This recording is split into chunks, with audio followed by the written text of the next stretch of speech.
സന്തോഷമുള്ളവർക്ക് അനുമതി കർത്താവിനെ സ്തോത്രം ചെയ്യാം. ഹല്ലേലൂയ. ഇന്ന് രാത്രി സമയം ഒട്ടും കളയാതെ വചനത്തിലേക്ക് നമുക്ക് ഓടിപ്പോകാം.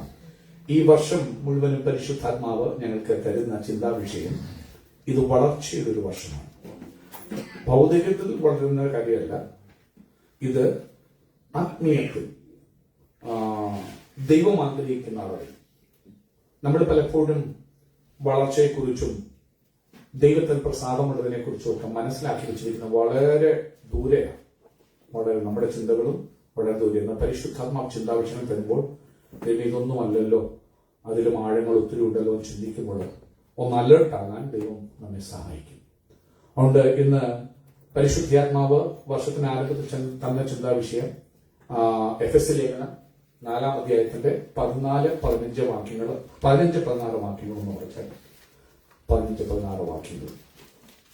നിങ്ങൾ 11 മുതലേ ചിന്തിച്ചു. സഭയ്ക്ക് എന്തിന് സ്ഥാനങ്ങൾ കൊടുത്തു, പല ഉപദേശത്തിന്റെ കാറ്റിനാൽ അങ്ങോട്ടും ഇങ്ങോട്ടും ഒളിഞ്ഞു പോകാതെ അവൻ വളരാൻ വേണ്ടിയാണ് കൊടുത്തതെന്ന് വായിച്ചോട്ടെ.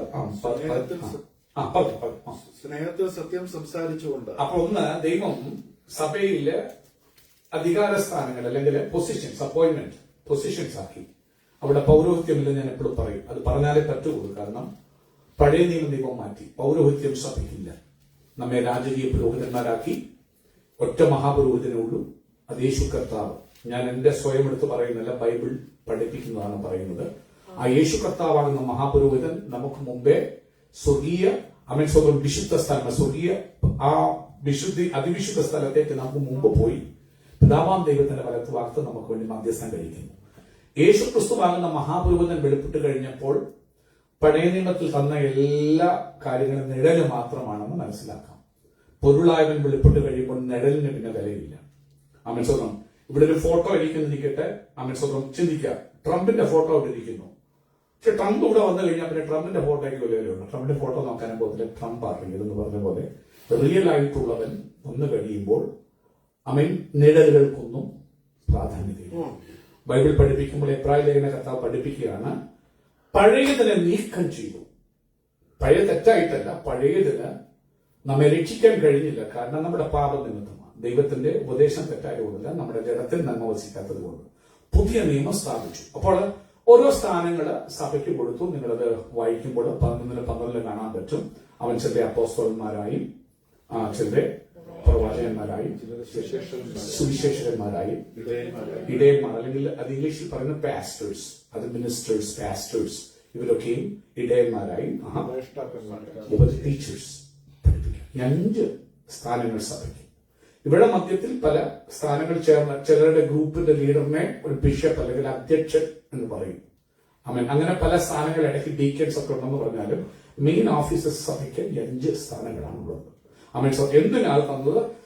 ഒത്തിരി ഉപദേശം. പൗലോസ് പറഞ്ഞു, പാലിൽ പല ഉപദേശങ്ങൾ മുളച്ചു പരക്കുന്നുണ്ട്. പക്ഷെ ദൈവത്തിന്റെ ഉപദേശം തൊട്ട് അവസാനിപ്പിക്കുന്നവൻ ആരാണ്? അതാരാ പറഞ്ഞു? പൗലോസ് ലീഹ പറഞ്ഞു. നാം ചെയ്യുന്നു. അപ്പോൾ ദൈവത്തിന്റെ ഉപദേശം തൊട്ട് തീർക്കണം. അതിനുവേണ്ടിയാണ് ദൈവം ഈ സ്ഥാനങ്ങളെ, അല്ലാതെ സഭയിൽ പൊളിക്സ് കളിക്കാനോ മറ്റുള്ളവരെ കൂട്ടടിക്കാനോ അടിപിടിക്കാനോ തന്റെ സിംഹാസനം സ്ഥാപിക്കാനോ ഒന്നുമല്ല, തന്റെ കീഴിൽ വരുന്നവരെ പഠിപ്പിച്ച് ക്രിസ്തുവിന് വേണ്ടി ഒരു സഭയെ വാർത്തെടുക്കാൻ. അതാ ഒരു അഭിഷേകത്തിന്റെ, ഒരു ഭക്തന്റെ വലിയ ദൗത്യം. ആൾക്കാരെ സഭയെ കൂട്ടുന്നതല്ല, കൂടെ എത്ര ബന്ധിക്കുന്നതല്ല, അവര് നിത്യതയിലെത്തണം, അവര് വളരണം നമ്മുടെ മധ്യത്തിൽ. അതുകൊണ്ട് അങ്ങനെ വരുമ്പോൾ ഞാൻ എപ്പോഴും ആഗ്രഹിക്കട്ടെ, ഈ വലിയ മെഗാ ചർച്ചിനെ കളക്കുന്നതല്ല, ചെറിയ ഭവന ചർച്ച്. ഞാൻ കാരണം ഓരോരുത്തരും വളരണം, യേശുവിനെ പറയാൻ പഠിക്കണം. അല്ലെ പിന്നെ എന്തിനു പ്രയോജനം? എന്തിനാണ് യേശുവിനെ അറിഞ്ഞു? ചില ഉപദേശങ്ങളോ ഇല്ല, എല്ലാവർക്കും അതില്ല.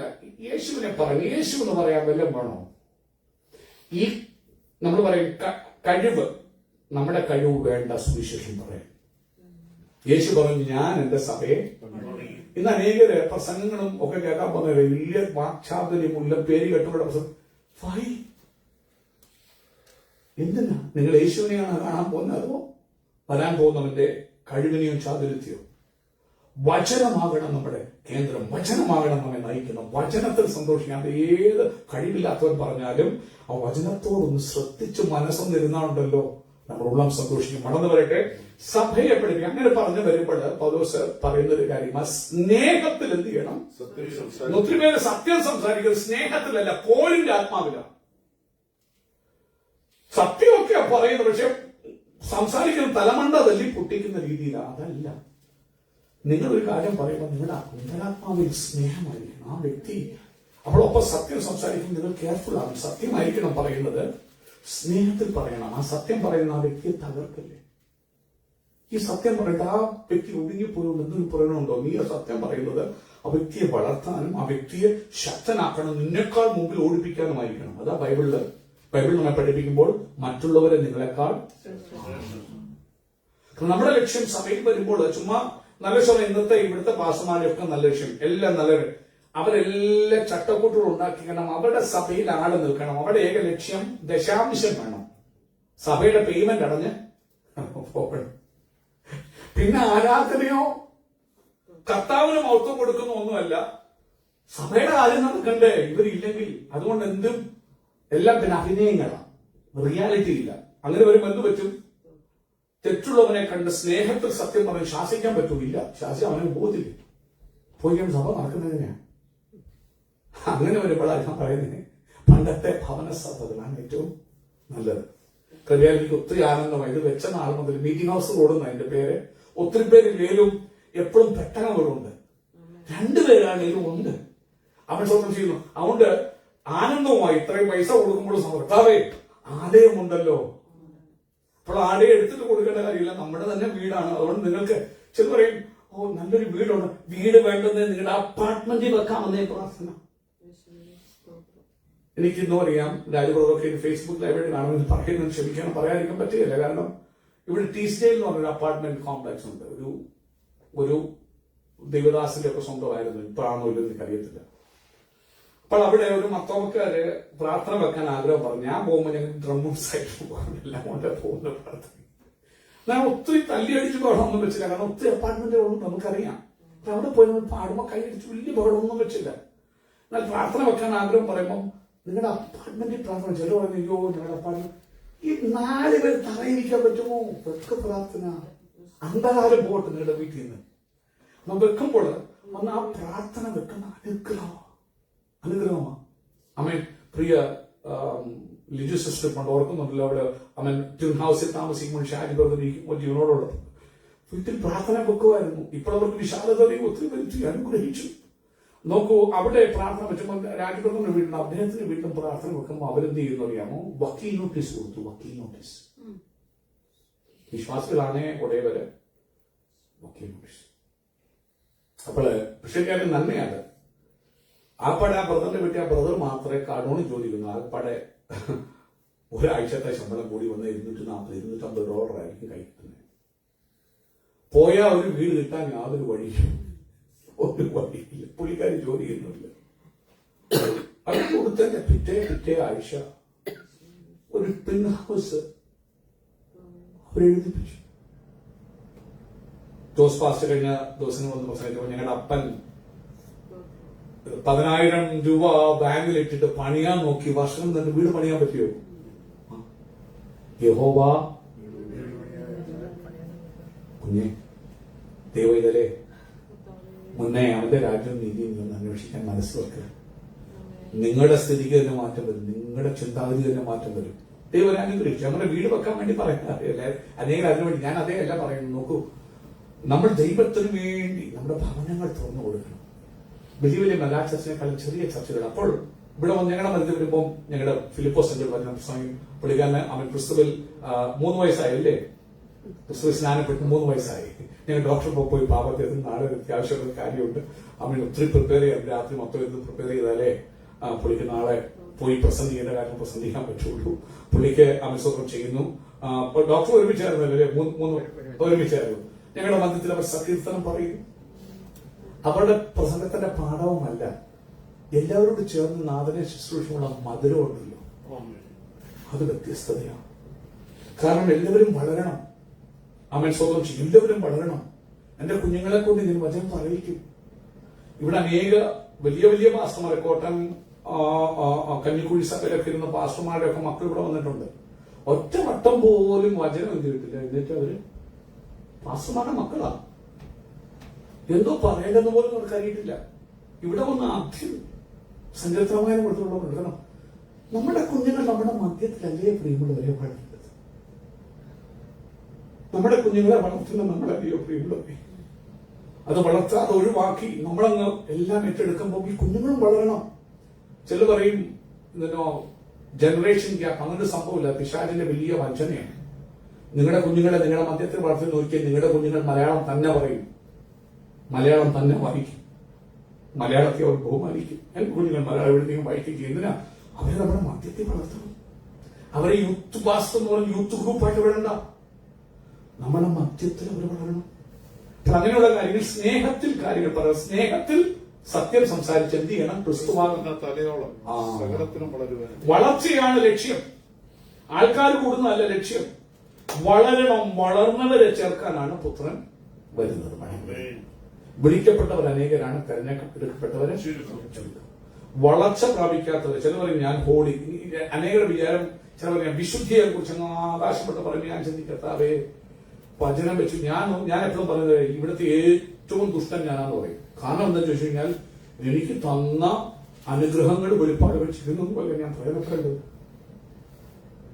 വചനത്തിന്റെ ഓരോ കാര്യം പുതിയ നിയമം വായിക്കുമല്ലോ കർത്താവേ, ആ വചനം വെച്ച് ഞാൻ വിധിച്ചാൽ ഇന്ന് നേരെ നിൽക്കാൻ പറ്റത്തില്ല. അവിടെയാണ് ക്രിസ്തുവിന്റെ ആ ക്രൂശീകരണം, അവന്റെ മരണം, ലംഘനം ക്ഷമിച്ചു, പാപം മറച്ചു കിട്ടിയ മനുഷ്യൻ.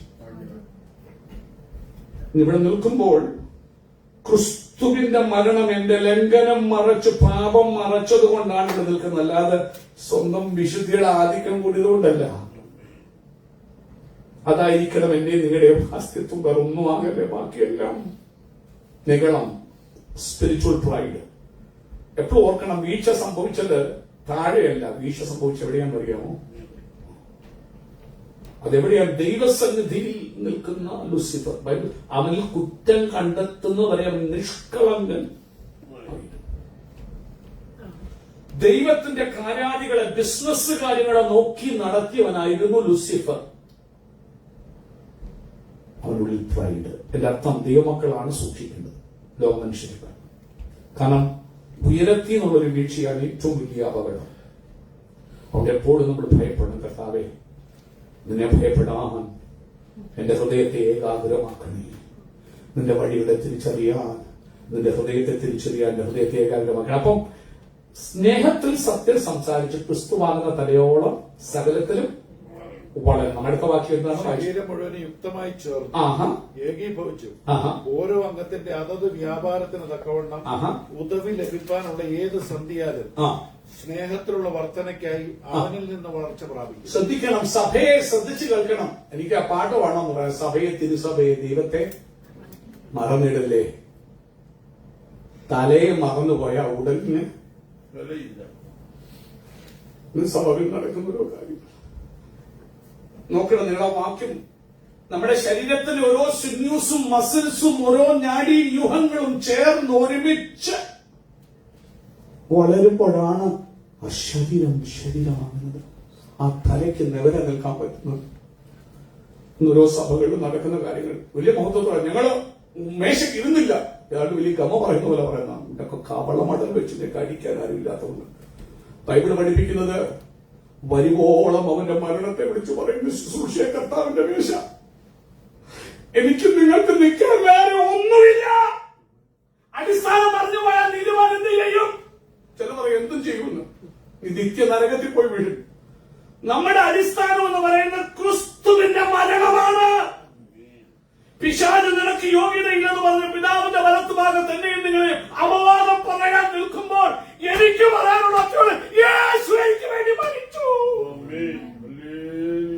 ആരാധനയുടെ കാതലെന്ന് പറയുന്ന കർത്താവിന്റെ മേശയാകട്ടോ. അതിനെ നീ കറിയായിട്ടെടുക്കരുത്. വിശുദ്ധി കൂടിയത് കൊണ്ടല്ല നീ മേശയെന്ന് മാറി നിൽക്കുന്നത്, നിനക്ക് അറിവില്ലാത്തത് കൊണ്ടാണ്. അന്ന് നീ ക്രിസ്തുവിന്റെ മേശയെന്ന് മാറി നിൽക്കുമ്പോൾ ഓർത്തോണം, നീ അവൻ നിനക്ക് വേണ്ടി മരിച്ചു എന്ന് നീ പ്രഖ്യാപിക്കാൻ വാതുറന്നില്ല. നീ മാറിപ്പോയി. പിശാച് ജയിച്ചു. പാസ്റ്റർ തോപ്പിക്കാൻ നിനക്കൊടുത്തില്ല. പാസ്റ്റർ എന്ത് തോപ്പിക്കാനെ? നിനക്ക് വേണ്ടി മരിച്ചവന്റെ മരണത്തെ പ്രസ്താവിപ്പാൻ വേണ്ടി പോലും നീ ആത്മാവിൽ നീ മാറി നിന്നിട്ട് വിശുദ്ധി പറയുന്നെങ്കിൽ തെറ്റ്. വരുവോളം അവന്റെ മരണത്തെ പ്രസ്താവിക്കുന്ന ശുശ്രൂഷയാക്കട്ടെ. അവന്റെ മേശ ജീവനുണ്ടെങ്കിൽ ഒഴി നിൽക്കല്ലേ. തെറ്റ് ചെയ്തെങ്കിൽ, ഒരുത്തോട് തെറ്റ് ചെയ്തെങ്കിൽ സ്വമേധാ പാപമാണെന്ന് ഏറ്റുപറയണം, ദൈവത്തോട് പറഞ്ഞ് കരഞ്ഞു വന്ന് കർത്താവിനെ വീഴ്ചപ്പെടുത്തോണം. മനുഷ്യരോട് ആ പാപം ചെയ്ത് ഓടിപ്പോയി നടന്നോണം. എന്തു വില കൊടുത്തും കർത്താവിന്റെ മേശയിൽ ഒഴിഞ്ഞിരിക്കരുത്. ശോധന ചെയ്തോ, മടങ്ങി വരാം. ഈ ശരീരം മുഴുവനും യുക്തമായി ചേർന്ന് വളരണം ക്രിസ്തുവിന്റെ മഹത്വത്തിന് വേണ്ടി. അതിനു വേണ്ടിയാണ് വളർച്ച. ജസ്റ്റ് രക്ഷിക്കപ്പെട്ട് സ്നാനപ്പെട്ട് പള്ളിയിൽ പോകുന്ന നാലന്യ ഭാഷ പറയുന്നതോ അല്ല വളർച്ച. വളർച്ച ആഴങ്ങളുണ്ട്. അത് വളരേണ്ട സ്റ്റാൻഡേർഡ് തന്നെ ക്രിസ്തുവാകുന്ന തലയാണ്. ആമേൻ, സ്തോത്രം ചെയ്യുന്നു. അതിനുള്ള ബന്ധത്തിൽ ഓരോ മാസം തൂത്ത് തന്നു. ഈ മാസം വന്നത് വേലി വളരണേ, എനിക്ക് ചുറ്റും ഒരു വേലി വേണം. അപ്പൊ വേലിയെ കുറിച്ച് നമ്മൾ എപ്പോഴും വേലി എന്ന് പറയുമ്പോൾ നമ്മുടെ എന്റെ ആരോഗ്യത്തിന് ചുറ്റും, എന്റെ വസ്തുവകൾക്ക് ചുറ്റും, എന്റെ മക്കളെ ചുറ്റും, എന്റെ നന്മകൾക്ക് ചുറ്റും വേലി. അതുണ്ട്, അതില്ലെന്ന് ഞാൻ പറയുന്നില്ല. അതിനേക്കാൾ അങ്ങേപ്പുറം ഒരു വേലിയുണ്ട്. അമ്മൻ പ്രിയ കേലമോൻ കഴിഞ്ഞ ഞായറാഴ്ച സങ്കീർത്തനം സംസാരിച്ചപ്പോൾ 5-ാം സങ്കീർത്തനമാണ് അമ്മൻ വായിച്ച. 5-ാം സങ്കീർത്തനത്തിന്റെ അവസാനത്തെ വാക്യം ഒന്ന് വായിച്ചാരെങ്കിലും അമ്മൻ സ്വന്തം ചെയ്യുന്നു. അവിടെ മലയാളത്തിൽ ആ വാക്ക് പറയുമ്പോൾ ദയ എന്നുള്ള പദം ഉപയോഗിച്ചിരിക്കുന്നത്. അതിനേക്കാൾ ഒരു ഫേവർ, കടാക്ഷം, ദൈവത്തിന്റെ പ്രസാദം ആകുന്ന വേലി. അമ്മൻ വായിച്ചു 5-ാം സങ്കീർത്തന അവസാന വാക്യം. യഹോവേ, നീ നീതിമാനെ അനുഗ്രഹിക്കും, പരിച കൊണ്ടെന്ന പോലെ നീ ദയ കൊണ്ട് അവനെ മറക്കും. അത് ഇംഗ്ലീഷിൽ വായിക്കുമ്പോൾ Surely, Lord, you bless the righteous. Surely, Lord, you Bless the righteous. bless the righteous. നീതിമാനെ അനുഗ്രഹിക്കും. അടുത്തത്, You surround them with your favor as with a shield. You surround them with favor. ദൈവപ്രസാദം. അതുകൊണ്ടാണ് ഈശോനാഥൻ ജനിച്ചപ്പോൾ വാനദൂതന്മാർ നിന്നുകൊണ്ട് പാടി, അത്യുന്നതങ്ങളിൽ ഭൂമിയിൽ ദൈവപ്രസാദമുള്ളവർക്ക്. ഇല്ലാത്തവനെല്ലാം തലമണ്ടേ ഡെമോക്രേഷ്യന്റെ വാള. ശുഭ്രഘടനകസ്യ പ്രസാദമാകുന്ന വേലി. ബൈബിൾ പഠിക്കുമ്പോൾ യേശു തോട്ടങ്ങളെ കുറിച്ച് പറയുമ്പോൾ യെശയ്യാപ്രവചനത്തിലാണെങ്കിൽ 5-ാം അധ്യായത്തില് എന്റെ പ്രിയതമന് അവന്റെ തോട്ടത്തെ കുറിച്ച് ഞാനൊരു പാട്ട് പാടും. ആ തോട്ടത്തെ കുറിച്ച് പറയുമ്പോൾ അവൻ ആദ്യം പറയുന്ന കാര്യം, തോട്ടം നട്ടു, അതിന് ചുറ്റും വേലി ഇട്ടു. അപ്പൊ നാം വേലി, എന്റെ വിഷയം വേലിയാ. വേലി വേലി നമ്മൾക്കറിയണം. കർത്താവേ, വേലി പൊളിക്കല്ലേ, വേലി പൊളിച്ചു പോയേ. നിങ്ങൾ നിന്നതല്ല, ഞാൻ നിന്നതല്ല, ദൈവത്തിന്റെ ഫേവർ വേലി കെട്ടിയതുകൊണ്ട് നിന്നതാണ്. ഇല്ലേ, മൂക്കടിച്ചതാകെ വീഴുമേ, ഏത് ഭക്തനും വീഴുമേ, ഏത് അഭിഷക്തനും വീഴുമേ. നിങ്ങൾക്കറിയാമോ, സിലോൺ ബന്ധക്കോസ് സ്റ്റാർട്ട് ചെയ്ത ആൽവിൻ പാസ് നിങ്ങളുടെ അമ്മയുടെ അപ്പച്ചൻ കൊത്തിയാട് ജെറുസലേം മർത്തോമച്ചലിലെ പള്ളിയിലെ ഉപദേശിയായിരുന്നു. ആലപ്പുഴ അവൻ 2-ാം നമ്പർ ചിട്ടി ഫണ്ട്, കളിക്കൽ ചിട്ടി ഫണ്ട് നടത്തിക്കൊണ്ടിരുന്ന ഒരാളാ. അവൻ ആദ്യമൊക്കെ സ്നാനപ്പെടാൻ ആരുണ്ട്, എന്നെ അവൻ സ്നാനപ്പെടുത്താൻ കഴിവുള്ളവരാണെന്ന് ചോദിച്ചുകൊണ്ടിരുന്ന അപ്പച്ചനൊക്കെയും ഈ ആൽവിൻ പാസ്റ്ററുടെ സിലോൺ ബന്ധക്കോസ്റ്റിന്റെ സ്ഥാപകനായിരുന്ന ആൽവിൻ പാസ്റ്ററുടെ പ്രസംഗം കേൾക്കാൻ മർത്തോമക്കാര് വരെ കാറ് പിടിച്ചു പോകുന്ന കാലം. അപ്പച്ചൻ പറയുന്നത്, അയ്യോ പുള്ളിയുടെ പ്രസംഗമൊക്കെ കാണാൻ തേജസ്സാണ് പറയുന്നത്. പ്രസംഗിച്ചു. നിങ്ങൾക്കറിയുമോ, സ്ഥാപകനായ ആൽവിൻ പാസ്റ്ററെ വ്യഭിചാരത്തിൽ പിടിച്ചു. കൊളംബോയുടെ തെരുവുകളിൽ കിടന്ന് മനുഷ്യച്ചു.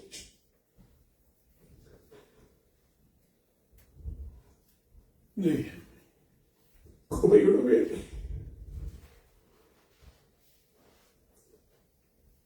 നീ നീതിമാനെ അനുഗ്രഹിക്കും, ദയമുണ്ടവനെ പറയും. ദയ എന്ന പദം ഫേവർ. വിശ്വാസത്തിൽ നിൽക്കണമെങ്കിൽ, വിശുദ്ധിയിൽ നിൽക്കണമെങ്കിൽ, ക്രിസ്തുവിനെ പോലെ ആകാൻ മനസ്സ് വരണമെങ്കിൽ കർത്താവിന്റെ ഫേവർ വേണം. ഇല്ലെങ്കിൽ ഞാൻ നിഗളികളാകും, അഹങ്കാരികളാകും, തന്നിഷ്ടക്കാരാകും. അറിയില്ല, ഒരിക്കലും തിരിച്ചറിയില്ല. ഞാൻ പറയുന്നു ചെയ്യുന്നത് ശരിയാണെന്ന് വിചാരിക്കും. ഇന്ന് രാത്രിക്കാരന് കർത്താവെ, വളർച്ചയ്ക്ക് എന്റെ സമ്പത്തൊന്നുമല്ല, സമ്പത്തൊക്കെ സെക്കൻഡറിയാ. നിന്നോട് ചേർന്ന് നിൽക്കാൻ, നിന്നെ സ്നേഹിക്കാൻ, നിന്റെ വഴികളിൽ നടക്കാൻ, നിനക്ക് വേണ്ടി എന്തെങ്കിലുമൊക്കെ ഉത്സാഹത്തിന് താവേ അതിന് ചുറ്റും ഒരു വേദി കിട്ട, നിന്നോട് കൂടെ നടക്കാൻ, നിന്റെ കാര്യം പറയാൻ. അങ്ങനെ നീ ചെയ്ത് കഴിയുമ്പോൾ ബാക്കിയുള്ളൊരു കർത്താവിന്റെ കണ്ണ് നിന്റെ മേലെ, എവിടെ കണ്ണ്? നീതിമാന്മാരുടെ മേലും അവന്റെ ചെവി അവനെ നിലവിളിക്കും, തുറന്നിരിക്കും. കാരണം നീ നീതിമാനായിട്ട് അവന്റെ ഇഷ്ടങ്ങളെ ചെയ്ത് അത് നീ ചെയ്യുന്നതല്ല, ദൈവത്തിന്റെ ഫേവറാ നിനക്ക് മാറാക്കുന്നത്. അതിനുള്ള ബന്ധത്തിൽ ഞങ്ങൾ വായിച്ചു വന്നപ്പോൾ അവൻ സ്വന്തം ഇയ്യോബിന്റെ പുസ്തകത്തില് 1:10 എടുത്ത് വായിക്കണം. 1:10. അവനും അവന്റെ വീടിനും അവനുള്ള സകലത്തിനും ചുറ്റും വേലി കെട്ടിയിട്ടില്ലയോ? ഈ റിപ്പറ്റീഷൻ വേണ്ട. ഞാൻ ഞായറാഴ്ചയെ കുറിച്ച് ചിന്തിച്ചത്, പക്ഷെ ഒത്തിരി ആൾക്കാർ കേൾക്കാത്തത് വരുമ്പോൾ അർത്ഥം തിരിച്ചറിയാൻ പറ്റില്ല. എല്ലാരും വേലി വേലി ചിന്തിച്ചിരുന്നത് ദൈവത്തിന്റെ ദൂതന്മാര് അവൻ വേലി. അതിനേക്കാൾ ഉപരി ദൈവത്തിന്റെ കൃപാകടാക്ഷമാകുന്ന വേലി, ദൈവത്തിന്റെ വഴികൾ നടക്കാൻ. ഒരു വ്യക്തി ഞാൻ നിന്നതല്ല ദൈവം എന്നെ, അതുകൊണ്ട് പാട്ടുകൾ ഞാൻ നിന്നതല്ല ഞാൻ ദൈവം എന്നെ. അങ്ങനെ നിൽക്കുമ്പോൾ ആർക്ക് അഹങ്കരിക്കാൻ പറ്റും? ഞാൻ വിശുദ്ധനാണ്. ആർക്ക് ഒരുത്തനുമേ കൈവെക്കാൻ പറ്റും? നമ്മളെല്ലാം ഭയങ്കര വിശുദ്ധൻ പരീക്ഷന്മാരെ കൂട്ടല്ലേ. ഒന്ന് കിട്ടിയാൽ ഇപ്പം അവരെ വെട്ടിക്കൊല്ലാൻ തയ്യാറായിട്ടല്ലേ ഇരിക്കുന്നത്. വാക്കുകൊണ്ടും വചനം കൊണ്ടും വെട്ടി കീറി ഞാൻ വിശുദ്ധനായി. ഞാനല്ല, ദൈവകൃപയുടെ കടാക്ഷമാണ്, പരിചയമാണ് എന്നെ നിർത്തിയെന്ന് അറിയുമ്പോൾ ഒരുത്തരമേ കൈവെക്കാൻ. എനിക്കറിയാം ഞാൻ നിന്നതല്ല, ദൈവത്തിന്റെ കൃപയെ ഞാൻ നിർത്തിയതാ. അപ്പോൾ കരുണ കാണിപ്പാൻ നമ്മുടെ ഉള്ളിൽ നമ്മൾ കാര്യം തിരിച്ചറിയും. യാഗത്തിലല്ല, കരുണയിലത്ര ദൈവം എന്ത് ചെയ്യുന്നത്. ഇന്ന് രാത്രി മർമ്മങ്ങൾ തിരിച്ചറിയാൻ പറ്റും. മണി വരട്ടെ വായിക്കാം. അപ്പൊ യോബിന്റെ പുസ്തകത്തില് അവൻ വെറുതെയോ നീ അവനവന്റെ വീടിനും അവനുള്ള സകലത്തിനും ചുറ്റും വേലി കെട്ടിയിട്ടില്ലയോ? സോ നോക്കണം, വേലി എന്ന് പറയുമ്പോൾ മൾട്ടിപ്പിൾ ലെയർ വേലീസ് ഉണ്ട് കേട്ടോ. നമ്മൾ ആൾക്കാരുടെ വേലി ഒന്നേ കാണുന്നുള്ളൂ, അല്ല, പല ലെയർ ഓഫ് വേലീസ് ഉണ്ട് തന്റെ ഭക്തന്മാർക്ക് ചുറ്റും. പ്രൈമറി വേലി എന്ന് പറയുന്നത് ദൈവത്തെ സ്നേഹിച്ച് ദൈവത്തോട് പറ്റി നിൽക്കാനുള്ള വേലി, അത് പൊളിക്കുക. ബാക്കി എല്ലാം പൊളിച്ചോട്ടെ, തകർച്ച വന്നോട്ട്. ദൈവത്തെ സ്നേഹിക്കുന്ന വേലി പൊളിക്കാനിടയാകല്ലേ. തകർച്ച വരട്ടെ, നാണക്കേട് വരട്ടെ, കൃപയല്ല ഒരു വേലി എനിക്ക് പൊളിച്ചില്ലെങ്കിൽ ദൈവത്തിന്റെ കൂടെ നിൽക്കാൻ എനിക്ക് പറ്റുമായിരുന്നില്ല. ദൈവത്തെ തള്ളിപ്പറഞ്ഞേ. ഇമാരെല്ലാം കള്ളന്മാരാന്ന് പറഞ്ഞ് ഞാൻ തിരിച്ചു പോയേ. ആ പേര് പൊളിച്ചില്ല. അത് കൃപയാണേ, കൃപയാണേ. അമേൻ. നോക്കൂ, യോബിന് ചുറ്റും വെറുതെ ഭക്തൻ നോക്കണം. ദൈവം പറഞ്ഞത് എത്ര സമ്പത്തുണ്ട് യോബിന്, എത്ര ആടുണ്ട്, കാളയുണ്ട്, എത്രയുണ്ടെന്നുള്ള ദൈവം പറയുന്നത് ആമേൻ സാത്താനോട്. ഒന്ന് ചോദിച്ചു, സാത്താനെ നീ എവിടെ നിന്ന് വരുന്നു? ഭൂമിയിലൊക്കെ ഓടും. ഇപ്പോൾ നേരെ വാ നേരെ പോ, മറുപടിയില്ല. അപ്പോൾ ഓർത്തോണം, നേരെ വാ നേരെ പോ, മറുപടിയില്ല. അത് മനുഷ്യനെ പേടിച്ച് അവൻ വെള്ളക്കള്ളം പറയുന്നു ഉറക്കണം. സാത്താന്റെ പദ്ധതി അത്.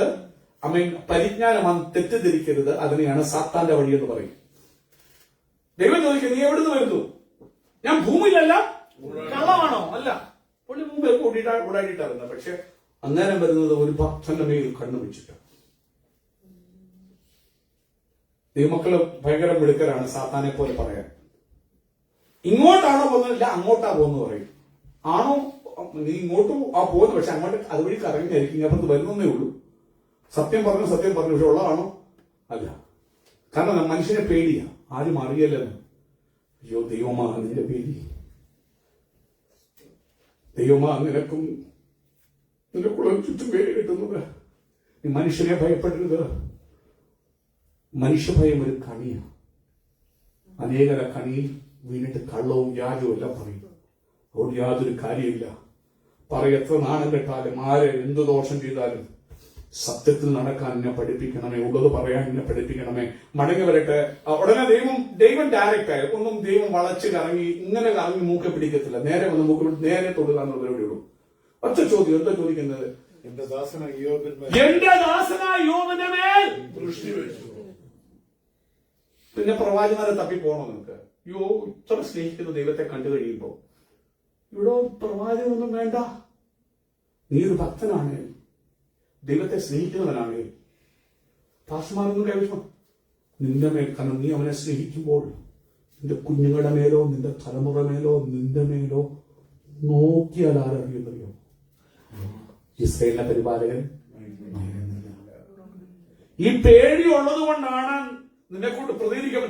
നിന്റെ ദൈവം ആരാന്ന് അറിഞ്ഞാൽ ചങ്ക് ഉയർത്തി നിൽക്കരുതോ? കുറുപ്പിന്റെ ഉറപ്പല്ല നമ്മുടെ ഉറപ്പെന്ന് പറയുന്നത് സ്വർഗത്തിലെ ദൈവം മയങ്ങുന്നില്ല, ഉറങ്ങുന്നില്ല. എന്ന് വെച്ചാൽ നീതിമാൻ അനർത്ഥമില്ലെന്നാണോ? അല്ല, നീതിമാൻ അനർത്ഥങ്ങൾ അസംഖ്യമാകുന്നു,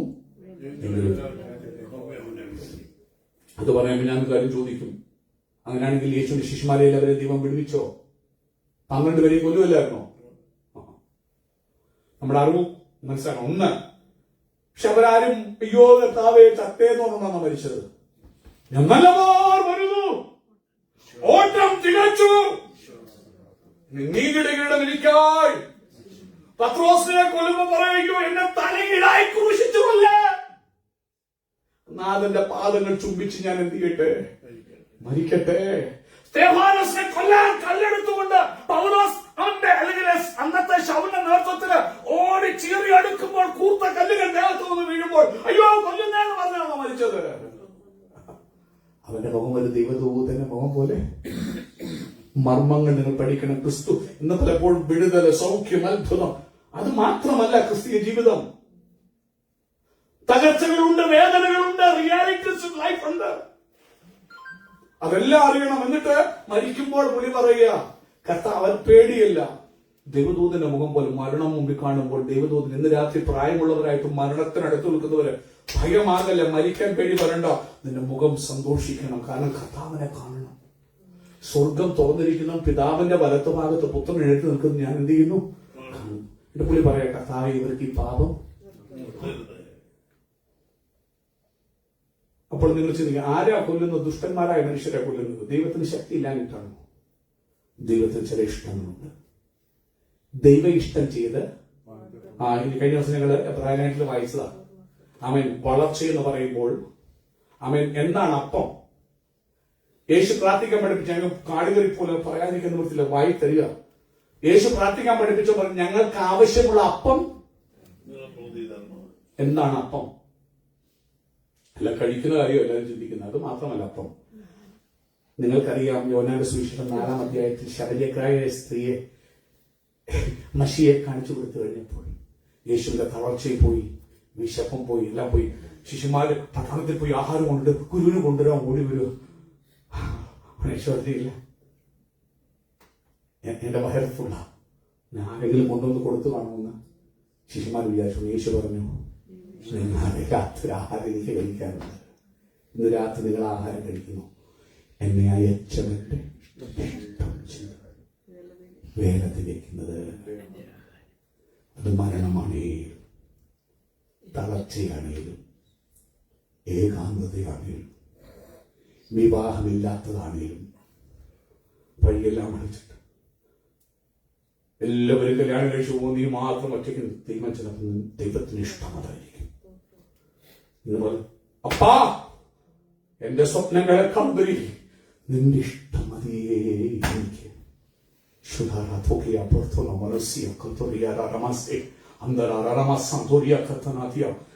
ദൈവത്തിന്റെ ഇഷ്ടം. എപ്പോഴും അവരോട് ചോദിക്കപ്പാ നിന്റെ ഇഷ്ടം. കല്യാണം കഴിഞ്ഞ സാറേ വഴി പെട്ടെന്ന് ആരും തക്ക സമയത്ത് കുഞ്ഞുങ്ങളുടെ കല്യാണം നടക്കണം. നമ്മുടെ പ്രാർത്ഥനയാണ്, ഒന്നാമത്തെ കൽപ്പനയാണ്. നിങ്ങൾ വർദ്ധിച്ചു പെരുകുകയും തക്ക സമയത്ത് ദൈവം നിന്നെ തെരഞ്ഞെടുത്തു. അവന് വേണ്ടി നിന്നെ തെരഞ്ഞെടുത്താല് സുഖേ, നിനക്ക് വേണ്ടി വഴി തുറക്കുന്നില്ല. സുഖേ, എപ്പോഴും നിന്റെ ആഗ്രഹം അപ്പന്റെ ഇഷ്ടം ചെയ്യുന്നതായിരിക്കണം. ശമര്യക്കാരി അവള് ദാഹത്തോടാ വന്നത്. മഷിയെ കണ്ടു കഴിയുമ്പോ അവള് ദാഹം തീരും. അവൾ കുളവും പാത്രവും ഒക്കെ ഒട്ട ഓട്ടോ അല്ലേ. പുള്ളിക്കാരി ബൈബിൾ കോളേജിൽ പോയിട്ടാണോ പോയിട്ട് പറയാൻ പോയി? എത്ര നേരം എടുത്തു? ഇന്നത്തെ പെന്തക്കോസ്തുകാരുടെ പഠിപ്പിലും ഒക്കെ വെച്ചാണെങ്കിൽ, ബാപ്റ്റിസ്റ്റുകാരുടെ പഠിപ്പിലൊക്കെ വെച്ച് ഇന്നാർക്കെ പറ്റത്തുള്ളൂ, ഇവര് പറയില്ല, അവര് പറയില്ല. നോ, ഒന്നാമത്തെ ഇവാഞ്ചലിസ്റ്റ് എന്ന് പറയുന്നത് ആരാണെന്നറിയാമോ? ഒരു പാപിനിയായ സ്ത്രീ. ഉയർത്തെഴുന്നേറ്റ യേശുവിനെ ആദ്യം പറഞ്ഞറിയാമോ? ഭൂതം ബാധിച്ചൊരു സ്ത്രീ ആയിരുന്നു. വിടുവിച്ചു യേശു അല്ലേ? പത്രോസും കൂടെ നടന്ന അപ്പോസ്തലന്മാരൊക്കെ കണ്ടു, ഒതളങ്ങ പോലെ കണ്ടിട്ട് ഒരുത്തം പോലും ഒന്നും വേണ്ടിയില്ല. എന്നാൽ ഈ സ്ത്രീ ഓടിച്ചെന്ന് പറഞ്ഞു, അയ്യോ അങ്ങനെ മണി പത്രോസും കൂടിപ്പോയി. എന്നാൽ ഇവരോട് എത്ര വട്ടം പറഞ്ഞതാ ഇങ്ങനെ സംഭവിക്കും എഴുന്നേൽക്കും. ഇമാര് വല്ല ഒന്നോ എഴുന്നേൽക്കും. 3 ദിവസം ഒന്നും അവര് ഇതൊക്കെ കേട്ടതാ. പക്ഷെ ഓടിയൊന്നും നോക്കാൻ ഈ ശിഷ്യന്മാരോട് പറ്റിയോ? ഇന്ന് രാത്രി ഞാൻ വാക്ക് ഞാൻ പോയടത്തോട് പോയില്ല. വേലി നീതിമാനെ അനുഗ്രഹിക്കും, പരിച കൊണ്ടെന്ന പോലെ നീ അവനെ ഫേവർ കൊണ്ട് മറയ്ക്കും. പ്രിയമുള്ളവർ, ഈ യോബിന് ചുറ്റുമുള്ള വേലി നിങ്ങൾ നോക്കണേ. അപ്പോൾ അതിനകത്ത് പറയുന്നത് ഇത്രയാ, അവൻ വെറുതെ യോബൻ ഭക്തനായിരിക്കുന്നത്. നീ അവന് ചുറ്റും അവനുള്ളതിന് ചുറ്റും എത്തിയിട്ട് അപ്പോൾ സാത്താൻ പറയുമ്പം ദൈവത്തിന് അറിയാം തന്റെ ഭക്തനെ കുറിച്ച്. അങ്ങനെ അല്ലടാ എന്ന് പറയുമ്പോൾ നീ എന്ന വേലൊന്ന് പൊളിച്ച്. ആദ്യം വേലി പൊളിക്കുമ്പോൾ അവന്റെ നന്മകളായിട്ടുണ്ടായിരുന്നതൊക്കെ ഇങ്ങോട്ട് നീ തകരുകയാണ്. ഞാൻ ഞായറാഴ്ച കണ്ടു, അതെല്ലാം വേലി പൊളിച്ചപ്പോൾ ഒട്ടകങ്ങൾ പോകുന്നു, ആടുകൾ പോകുന്നു, മാടുകൾ പോകുന്നു, ദാസിദാസിമാർ പോകുന്നു. ഇതൊക്കെ എങ്ങനെ നാച്ചുറൽ കലാമിറ്റീസാ വരുന്നത്. ആകാശം തീ, ഉൾക്കവന്ന് വീഴുന്നു, തീ വീഴുന്നു, പിന്നെ ശത്രുക്കളും ആക്രമിച്ചു കൊള്ളുന്നു.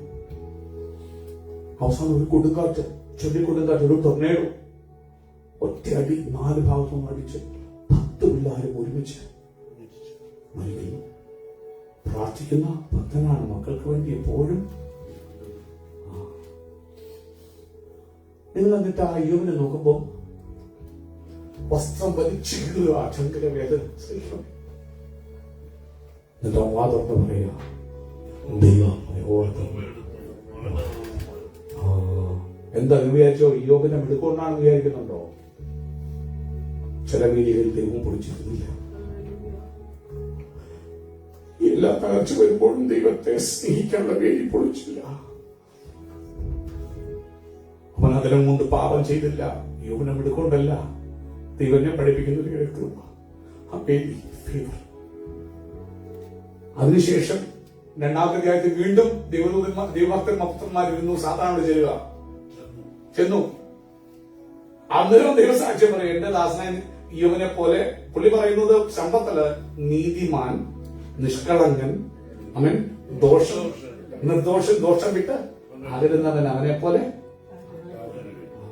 സമ്പത്തല്ല ദൈവം നോക്കുന്ന. പകൽക്കാലം നിങ്ങളുടെ ഗുണവിശേഷം ദൈവത്തോടനുബന്ധിച്ച് ദൈവത്തിന്റെ ക്യാരക്ടറായി നിങ്ങളുള്ള കാര്യങ്ങൾ, അതാ വളർച്ച. സമ്പത്തല്ല വളർച്ച. അതാ പറഞ്ഞു, മനുഷ്യൻ തന്നെ തൊക്കിന് പകരം. അപ്പൊ നോക്കണേ, എല്ലാ വേലിയും ദൈവം പൊളിച്ചില്ല അല്ലേ? തൊക്കിനെ കണ്ണിന് പകരം അവർ കൊടുക്കുക. എന്തും ചെയ്യും. നീ ഒന്ന് പൊളിച്ചേ, ശരീരങ്ങളാ. അന്നേരവും ആദ്യം പറഞ്ഞു, നീ എന്നെ വെറുതെ സമ്മതിപ്പിച്ചു. ദൈവത്തിന് പ്രയാസം, നിങ്ങളെ കഷ്ടങ്ങൾ കൊടുത്ത് ദൈവത്തിന് ഇഷ്ടമല്ല. പക്ഷെ ഇവിടെ യോബിന്റെ വിഷയം, ദൈവം ഒരു കാരണവശാൽ കഷ്ടത്തിൽ കൂടെ അനുവദിച്ചാൽ അവൻ പദ്ധതി വേറെ ഉണ്ട്. നോക്കണേ, വലിയ പദ്ധതികളുണ്ട്. അതൊക്കെ തിരിച്ചറിയണം.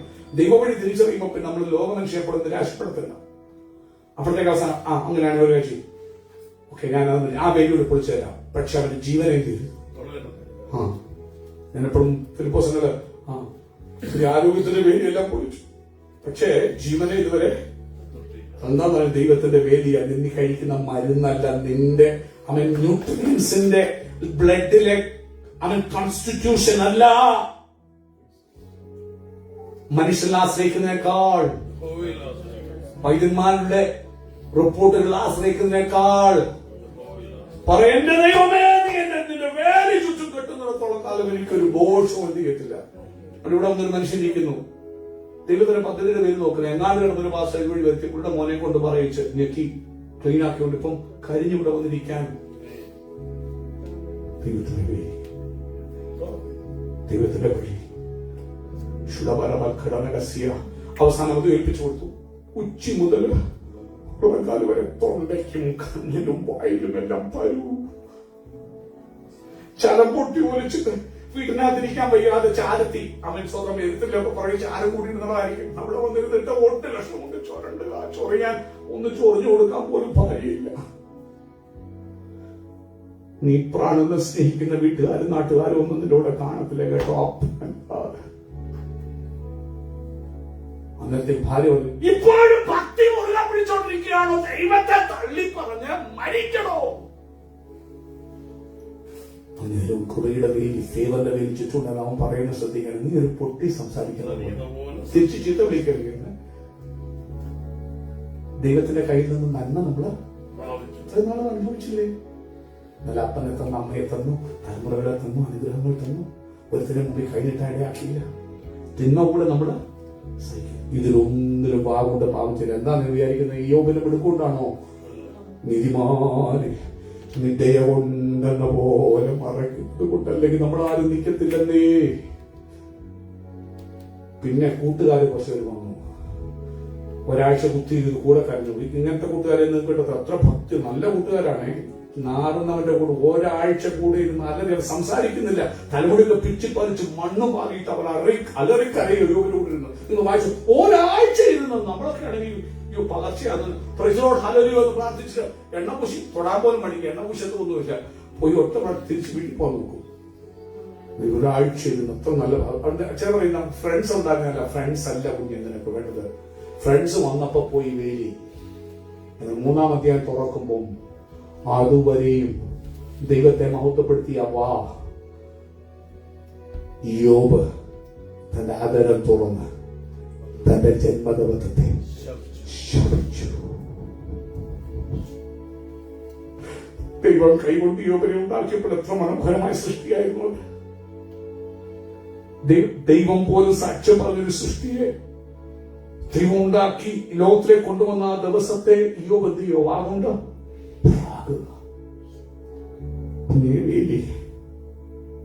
ഞാൻ ആർക്ക് നിൽക്കാൻ പറ്റില്ല. വിശുദ്ധിയിൽ നീതിമാനാകണേ, നിഷ്കളങ്കനാകെ, ദോഷം വിട്ടകന്നവനാകണേ എന്ന് ഒരു പേര് എഴുതിയണം. വേണം ഒരു രാത്രി ഉണ്ടാക്കാൻ പ്രാർത്ഥിക്കും. ഭർത്താവേ ഞങ്ങൾക്ക് വളരണം. സമ്പത്തിന് ചുറ്റും പേര് കിട്ടിയ സാർ എല്ലാവർക്കും നമുക്ക് ഒരു ഗാനം പാടി പ്രാർത്ഥിക്കുമ്പോൾ സ്വകാഴ്ചയെടുക്കാം. 1000 വീണാലും 10,000 വീണാലും വലയമായി നിന്നെ കാത്തിടുവാൻ ദൈവദൂതന്മാരുണ്ട്. നിന്ന് കർത്താവേ എന്നെ വിടിവിക്കാനൊന്നുമല്ല, വിശുദ്ധിയിൽ നിൽക്കാം, നിന്നെ സ്നേഹിക്കാൻ. ഏറ്റവും വലിയ കൽപ്പന എന്തുവാ? ദൈവമായ യഹോവയെ പൂർണ്ണ ആത്മാവോടും പൂർണ്ണ ശക്തിയോടും പൂർണ്ണ മനസ്സോടും കൂടി എന്ത് ചെയ്യണം? സ്നേഹിക്കണം. നിന്നെ സ്നേഹിക്കണം, നിന്നെ സ്നേഹിക്കണം. ഏത് തകർച്ച വരുമ്പോഴും എല്ലാവരും നിന്നും രസിക്കുമ്പോഴും നിന്നെ വിട്ട് മാറാതെ നിന്നെ കെട്ടിപ്പിടിച്ച് നിന്നെ സ്നേഹിക്കാൻ, എന്നെ നാവ് കൊണ്ട് നിന്നെ പ്രാകാതിരിപ്പാൻ, നിന്നിൽ അള്ളി പിടിച്ചു നിൽക്കാൻ എന്നെ സഹായിക്കണമെന്ന് ദൈവം പറയാം. അങ്ങനെ നീ ചെയ്യുമ്പോൾ അവന്റെ കണ്ണുനിന്റെ മേലുണ്ട്. യോബിന്റെ പുസ്തകം 42-ാം അധ്യായത്തിൽ അവസാനം യോബിനോട് ദൈവം ഇറങ്ങുമെന്ന് ചോദിച്ചു. 38-ാം അധ്യായം പോലെ അരകെട്ടടാന്നോട് ഞാൻ ചില ചോദ്യങ്ങൾ ചോദിക്കും. ദൈവം ചില ചോദ്യങ്ങൾ ചോദിച്ചപ്പോൾ യോബിനെ പാടിപ്പോയി. ഇന്ന് പകൽക്കാലം മാത്രം യോബേ നിന്റെ വിശുദ്ധിയല്ല, നിന്നൊന്നുമല്ല. പുള്ളി പറയും, ഞാൻ കണ്ണുകൊണ്ട് കന്യക പോലും നോക്കിയിട്ടില്ല. ശരിയാ, നോക്കാതെ കൃപയാടാ, വേലിയാടാ, എന്റെ വേലിയാടാ. ഉടനെ 38, 39, 40, 41 ദൈവമോട് സംസാരിച്ചു. 42 വന്നപ്പോൾ 42 വായിച്ചു പാടാന്ന് പോവാ. 42 യോബ് ചില കാര്യങ്ങൾ തിരിച്ചറിഞ്ഞ് പറയുന്ന വാക്കുകളോട് ശ്രദ്ധിക്കണേ. 42 മുതൽ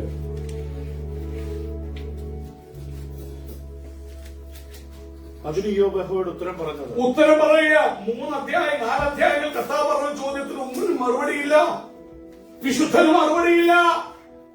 പറഞ്ഞത് നിനക്ക് സകലവും കഴിയുമെന്നും, അപ്പാ നിനക്ക് സകലവും കഴിയുമെന്നും, നിന്റെ ഉദ്ദേശമൊന്നും അസാധ്യമല്ല, നിന്റെ ഉദ്ദേശങ്ങളൊന്നും അസാധ്യമല്ലെന്നും. അപ്പോൾ ദൈവത്തിന് അധികാരമുണ്ട് എല്ലാത്തിനും. നിന്നെ കഷ്ടങ്ങൾ കൂടെ പോകാൻ യെസ് പറയാൻ ദൈവത്തിന് അവകാശമുണ്ട്. നീ അവന്റെ കയ്യിലെ കളിമണ്ണാണ്. എന്തുകൊണ്ട് അങ്ങനെ ചോദിക്കാൻ എനിക്കോ നിനക്കോ അധികാരമില്ല? കുശവന്റെ കയ്യിലെ കളിമൺ പാത്രങ്ങളോ. അതുകൊണ്ട് യെരമ്യാവിനെ അവൻ കുശവന്റെ വീട്ടിൽ കൊണ്ടുകൊണ്ട് ചോദിച്ചു, എനിക്ക് എന്റെ ജനത്തോട് ഇത് ചെയ്യാൻ പറ്റത്തില്ലയോ? വായിച്ചു. അറിവ് കൂടാതെ ആലോചനയെ മറിച്ച് കളയുന്നവർ ഇവനാണ്. ആദ്യം ദൈവമായി ചോദ്യം ഇവനോട് ഇപ്പൊ പുള്ളി പറയോ, അറിവ് കൂടാതെ ദൈവത്തിന്റെ ആലോചനകളെ മറിച്ച് കളയുന്ന ഇവൻ ആരാകത്താമേ. വായിച്ചു. അങ്ങനെ എനിക്ക് അറിഞ്ഞുകൂടാതെ വണ്ണം, അയ്യോ അങ്ങനെ എനിക്ക് അറിഞ്ഞുകൂടാതെ വണ്ണം അത്ഭുതമേറിയത് ഞാൻ തിരിച്ചറിയാതെ പറഞ്ഞു. അത്ഭുതമേറിയത് അറിയാതെ ഞാനാ നിൽക്കുന്നത് വിചാരിച്ച് ഞാനാ ചെയ്ത തിരിച്ചറിയാതെ പറഞ്ഞു പോയി. കേൾക്കണമേ, ഞാൻ സംസാരിക്കും. കേൾക്കണമേ ദൈവമേ, ഞാൻ സംസാരിക്കും. ഞാൻ നിന്നോട് ചോദിക്കും, എന്നെ ഗ്രഹിപ്പിക്കാൻ. എന്നെ പഠിപ്പിക്കണേ അപ്പനെ. എന്നോട് ചോദിക്കും, എനിക്ക് അറിയില്ല, എന്നെ പഠിപ്പിക്കണേ. ഞാൻ നിന്നെ കുറിച്ചൊരു കേൾവി മാത്രമേ കേട്ടിരുന്നു. ഇതുവരെ ഞാൻ നിന്നെ കുറിച്ച് എന്തേ ചെയ്തിരുന്നുള്ളൂ? ഇപ്പോഴും എന്റെ അയ്യോ ഇപ്പോൾ കണ്ണുകൊണ്ട് ഞാൻ കാണുന്നപ്പോഴാ തകർച്ചയുടെ നെല്ലിപ്പല കിടക്കും. ഇന്ന് രാത്രി താരത്തിൽ നെല്ലിപ്പല കിടക്കുമോ കണ്ണുകൊണ്ട് അവന് നിന്നെ കാണിക്കുമാറാണ്. ആകയാൽ ഞാൻ എന്നെ തന്നെ വെറുത്ത്. നോക്ക്, എന്റെ വിശുദ്ധി ഒന്നുമില്ലേ, ഞാൻ എന്നെ വെറുക്കുന്നേ. നമ്മളൊക്കെ ഞാനിങ്ങനെ ചെയ്തു, അങ്ങനെ എന്ത് ചെയ്തു? ഒന്നും ചെയ്തില്ല. ദൈവത്തിന്റെ കൃപയുടെ വലയം ചുറ്റിയത് കൊണ്ടുവന്നതല്ല. ഞാൻ എന്നെ തന്നെ വെറുത്ത് പൊടിയിലും ചാരത്തിലും കിടന്ന് അനുദപിക്കുന്നു. അന്നേരം അധികം ആഗ്രഹിക്കുന്നു. അവൻ നിന്നിച്ചോട് പറഞ്ഞു, നീ അവിടെ മുമ്പ് പോയി ആഗ്രഹിക്കും, എന്റെ ഭക്തം പ്രാർത്ഥിക്കും, അന്നേരം ഞാൻ ക്ഷമിക്കും. ഇവിടെ തകർച്ചകൾ പറയുന്ന വാക്കിലൊന്നും തള്ളിക്കളയുന്നില്ല. പക്ഷെ നമ്മളൊരു കാര്യം തിരിച്ചറിയണം, നാഥന്റെ മേരിയില്ലെങ്കിൽ എഴുന്നേൽക്കാം, പ്രാർത്ഥിക്കാം. ആയിരങ്ങൾ 10,000 അവിടെ വലത്തും ഇടത്തും പോയി വലയമായി വെള്ളി കെട്ടിക്കാക്കാൻ നാഥനുള്ളത് കൊണ്ട് അവൻ സ്വന്തം ഞാൻ വരികയില്ല. അതുകൊണ്ട് അസാധ്യമായിട്ട് എനിക്കൊന്നുമില്ല.